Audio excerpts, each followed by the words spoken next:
भाई बाबा साहब के संविधान से क्यों डर लगता है आपको? आप क्यों डरे हुए हैं? भाजपाई और आरएसएस के लोग क्यों डरे हुए हैं? क्योंकि देश का संविधान, बाबा साहब ने जो इस देश को संविधान दिया वो क्या कहता है? समानता की बात करता है, इक्वालिटी की बात करता है, भेदभाव नहीं करता है, सामाजिक न्याय की बात करता है। तो इससे डर लगता है, क्योंकि ये आज भी मनुस्मृति से इस देश को चलाना चाहते हैं। ये देश की संविधान से नहीं चलाना चाहते हैं। अक़लियत पे हमला नहीं था, ये देश के भाईचारा पे हमला था, ये देश के संविधान पे हमला है। जो बाबा साहब अम्बेडकर ने जो हमें संविधान दिया है और जिसके तहत सबको बराबरी का अधिकार है, तो अगर किसी पे भी हमला होता है वो देश पे हमला है, वो संविधान पे हमला है। और जिसने भी इस हमले को रोकने की कोशिश की, जिसने भी इस भाईचारा को बहाल करने की कोशिश की, कांग्रेस पार्टी हम सब उन ऐसे लोगों को धन्यवाद अदा करते हैं। जाट समुदाय को लेकर शुरुआत में सबसे पहला आवाज़ जो उठी वो जाट समुदाय की तरफ से उठी और कहा कि मेवाती भाइयों के हम साथ हैं और किसी भी तरह की ऐसी रैली का हम समर्थन नहीं करना चाहते। देखिए, मुझे लगता है इस तरह की जो भी भावनाएं थी, जिस भी बिरादरी से आई, ये स्वागत योग्य है और हम सबको बढ़ चढ़ के ऐसे लोगों का मनोबल भी बढ़ाना चाहिए और स्वागत करना चाहिए। क्या लगता है आगे जो जैसे 28 की कॉल थी, दोबारा इस तरह की अगर चीज़ें होंगी तो कांग्रेस जो है आगे आएगी? देखिए, मैं तो यही अपील करूंगा कांग्रेस पार्टी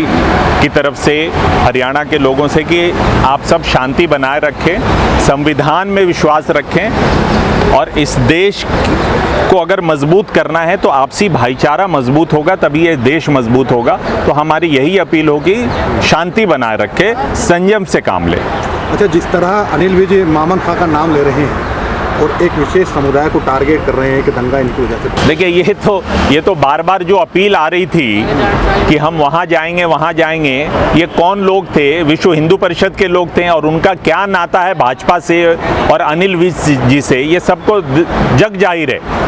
रही बात अनिल विज जी की, अगर दंगा आपकी सरकार होते हुए दंगा कोई और करा रहा है तो ये तो आपकी सरकार की विफलता है, आपको तो इस्तीफा देना चाहिए। मैं मांग करता हूं, अगर आप प्रशासन को ठीक नहीं रख पाए, आपकी विफलता है, ये भाजपा की और खट्टर सरकार की विफलता है, आपको तो तुरंत इस्तीफा देना चाहिए।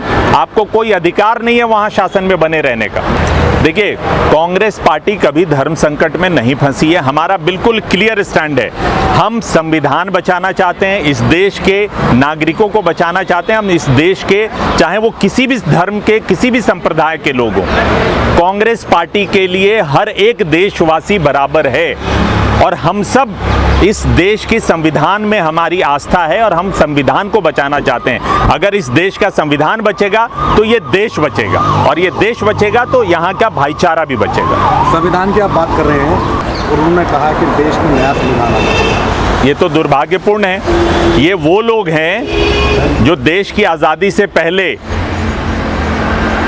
अंग्रेज़ों के साथ खड़े हुए थे। जब देश में आज़ादी का आंदोलन कांग्रेस पार्टी, कांग्रेस के नेता चला रहे थे, तो ये साजिश करते थे कांग्रेस के नेताओं के खिलाफ, कांग्रेस पार्टी के खिलाफ साजिश करते थे, ये गवाही देते थे। तो जाहिर सी बात, अब इनका असली रंग सामने आ रहा है, अब इनका असली चेहरा सामने आ रहा है। जो अपने आप को देशभक्त अभी तक कह रहे थे, मतलब शुक्र है हरियाणा के मंत्री जी ने इस हिंसा में पंडित जवाहरलाल नेहरू जी का नाम नहीं लिया, क्योंकि भाजपाई आज भी जो है पता नहीं किस नशे में है, कौन सा नशा करते हैं ये, कि इस देश में अगर आज भी कुछ होता है तो बजाय इसके कि अपने दामन को देखें, अपनी तरफ झांके, वो आज भी पंडित जवाहरलाल नेहरू का नाम लेते हैं। तो खैर मैं यही कहूँगा कि वो और किसका नाम लेंगे, क्योंकि मुझे लगता है जो सारी रिपोर्ट जितनी मैंने देखी है, मीडिया रिपोर्ट्स, उसके हिसाब से दंगा भड़काने में या दंगा की साजिश करने वाले जो भी लोग हैं, तो कहीं ना कहीं उनका सत्ता से नाता है, कहीं ना कहीं सत्ता से जुड़े हुए लोग हैं, हरियाणा की सत्ता से। तो जाहिर सी बात है विज साहब अपने लोगों का नाम तो लेंगे ही नहीं, तो वो दूसरों का ही नाम लेंगे, बजाय इसके कि दूसरों का नाम लेने के। जबकि उनके अपने उप मुख्यमंत्री चौटाला जी से पूछना चाहिए, चौटाला जी क्या कहते हैं, आखिर सरकार क्यों सोई रही, किसी को आपने साजिश करने का मौका क्यों दिया, अवसर क्यों दिया? कहीं ऐसा तो नहीं कि सरकार खुद भी चाहती थी कि इस तरह की कि चीज़ें हों, हरियाणा में दंगे हों, कहीं ना कहीं अराजकता फैले और इसका फ़ायदा जो है वो सरकार उठाए। तो मुझे लगता है कभी दूसरों का नाम लेने की बजाय हरियाणा की जनता ने सरकार चलाने की जिम्मेदारी खट्टर साहब को सौंपी है, भाजपा को सौंपी है। तो अगर डॉक्टर अनिल विज में अगर हिम्मत है तो अपने सरकार के मुखिया से सवाल करे कि ये हुआ कैसे। नहीं, मुझे लगता है आपकी बात जो है वो मुझे नहीं लगता कि सही है। कांग्रेस पार्टी ने हर बार जो बुलडोज़र की राजनीति है उसके खिलाफ आवाज़ उठाई है। चाहे शाहीन बाग में बुलडोज़र चलाने का मसला हो, हम सब दिल्ली प्रदेश के कांग्रेस के सभी नेता वहाँ मौजूद थे, चाहे जहांगीरपुरी में ये मामला हुआ हो या कहीं भी हुआ हो। कांग्रेस पार्टी जो है संविधान से देश को चलाने की बात करती है। अगर कोई लोकतंत्र को बुलडोज़र से दबाने की कोशिश करता है तो कांग्रेस पार्टी हमेशा उसके खिलाफ है और मुखर होकर कांग्रेस पार्टी ने हमेशा बुलडोज़र तंत्र के खिलाफ आवाज़ उठाई। उन्होंने पहल की, भाईचारा महापंचायत का आयोजन किया गया। क्या ये पहल विपक्ष के नेता नहीं कर सकते थे, वहाँ जाकर लोगों से नहीं मिल सकते थे? और ये उम्मीद भी जताई जा रही थी कि राहुल गांधी खुद वहाँ पर जाए। देखिए, संवेदनशील मुद्दा है। मुझे नहीं पता वहाँ के लोगों ने राहुल जी को निमंत्रण दिया है या हो सकता है कुछ उनका अपना पहले से जो व्यवस्थाएं हैं, जो कहीं ना कहीं इंगेजमेंट है उनका। लेकिन जो टिकैत साहब की बात है या किसानों की बात है, खाप पंचायत में बहुत सारे, ऐसा नहीं कि कांग्रेस के नेता नहीं उसमें शामिल है, बहुत सारे कांग्रेस के नेता भी शामिल हैं। और हरियाणा प्रदेश कांग्रेस कमेटी ने भी इसकी जो है कड़े शब्दों में निंदा की है कि इस तरह के दंगे नहीं होना चाहिए। सरकार का जो लचर रवैया है, सरकार को, प्रशासन को मजबूत करना चाहिए।